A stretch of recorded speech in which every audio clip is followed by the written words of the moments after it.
podemos vencer várias batalhas, mas é a unção de Deus que faz da gente vencedor. Aleluia! Através da unção. Oh, glória! Não tem como você vencer obstáculos. Não tem como. Pastor, como eu faço para adquirir a unção? Se dedica, busca. Esquece um pouquinho aquele café com pão na bandeira, esquece. Vai fazer propósito com Deus. Senhor, eu quero porção dobrada do teu Espírito sobre a minha vida. Tem que deixar algumas coisas de lado. Tem que deixar, não adianta. Davi, torna de ser. Quando ele saía para a mata, Davi saía com a responsabilidade. Se eu sair com 100, eu não posso voltar com 99. Eu tenho que voltar com 100. E Deus ali contemplando a vida de Davi, pastor Marcos. Deus olhava lá de cima e disse, é ele aqui. Mas Deus sabia que faltava alguma coisa. Porque batalhas piores iriam vir pela frente. Então só a força do braço dele não ia fazer com que ele viesse conseguir êxito com o que estava por vir pela frente. Meu Deus. Tinha que ter algo além da força do braço. Torna de ser. Na força do seu braço, você pode ser até um cara bom de Bíblia. Na força do seu braço, você pode levantar algumas toneladas, vamos dizer assim. Mas sem a unção de Deus, de nada adianta. Aleluia! De nada adianta. Deus poderoso, De verdade. nada, irmãos, o mundo espiritual existe. Pastor, irmãos, acredite, o mundo espiritual existe. Nós estamos aqui nesse momento buscando unção, porção dobrada, e Satanás está armando estratégia lá fora contra ele. Ele está lá fora. Eu e minha esposa vamos fazer uma viagem para Minas, onde nós ficamos alguns dias ali fazendo a obra. Não estou fugindo da mensagem, né? Quando nós ficamos alguns dias fazendo a obra, eu fui pregar numa igrejinha, era uma varanda. Estava assim mesmo, bastante gente, pastor. E Deus começou ali revelando, e de repente, Deus, pela misericórdia, me deu uma revelação com uma mulher, e ela ficou aí em pranto, chorando, se derramando em lágrimas. E quando terminou o culto, ela chamou minha esposa. Nós estávamos lá dentro do interior, cantando, bem escondido lá no interior. E ela chamou, pedindo para que nós fôssemos na casa dela orar. Isso já era quase 10 e pouca da noite, por aí. E juntamos a equipe, vamos lá orar. Quando chegamos lá, nós começamos orando. E os vizinhos, alguns vizinhos tratavam, mas era quase meia-noite.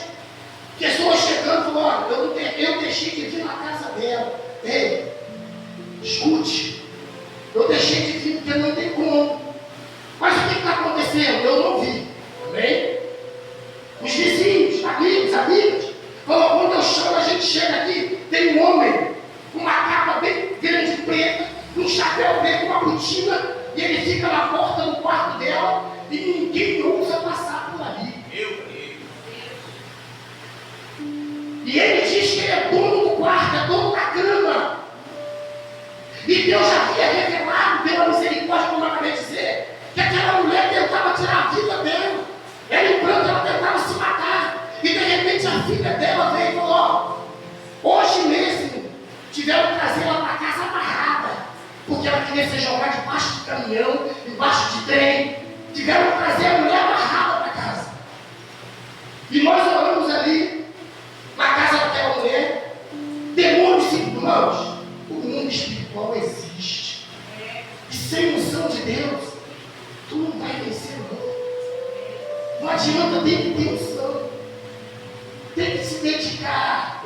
Tem que abandonar muitas coisas. Olha, Davi, torna a dizer, Davi tomava conta. Davi saía lá pro mato lá.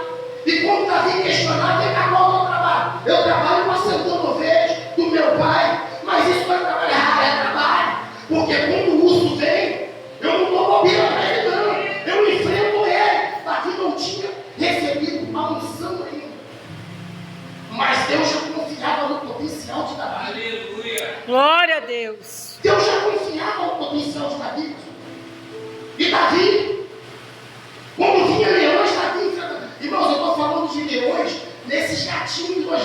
hoje não. Aquele tempo, os historiadores falam que estava 3 desses daí de hoje.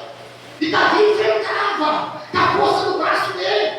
Deus dava vitória para Davi porque Deus acreditava no potencial dele. Deus acredita no teu potencial, mas Deus sabe que ainda falta alguma coisa. Enquanto Saul estava lá, pastor Marcó, achando que estava, mas o exército inimigo, os inimigos dele, estavam olhando a fraqueza dele. É assim que acontece. Eles estavam olhando a fraqueza, eles estavam contemplando o medo de eles achar um meio para poder brigar, para destruir o exército de Saul e Saul também.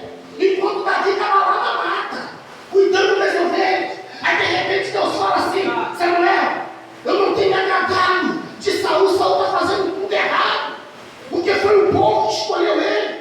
Aí Deus fala: vai até a casa de Jessé o Belemita, porque lá dentro do filho dele, eu tenho me provido de um. Glória a Deus. Não tinha só um. Dentre os filhos dele, eu me agradei de um. Aí de repente, Samuel vai até a casa de Jessé. Chegando lá, é uma história que todos já conhecem, uma passagem bem conhecida. Chegando lá, o que Jessé faz? Ele chama os mais bonitos e os mais fortes, confiando em quê? Na força do braço, na formosura. Esquece esse negócio de formosura, Deus usa quem ele quer. Eu sempre costumo dizer, pastor. Já chegaram para mim, falaram: pastor, Deus usa qualquer pessoa, beleza? Eu creio, Deus usa qualquer pessoa, desde que não seja uma pessoa qualquer. Você não entendeu? Ele usa qualquer pessoa, mas desde que não seja uma pessoa qualquer. Não adianta, irmão. Não adianta. E ele foi trazendo os mais bonitos, para ver que Davi estava esquecido lá no pasto. Enquanto Davi estava lá lutando com leões, com os irmãos dele estão desfilando, para ver que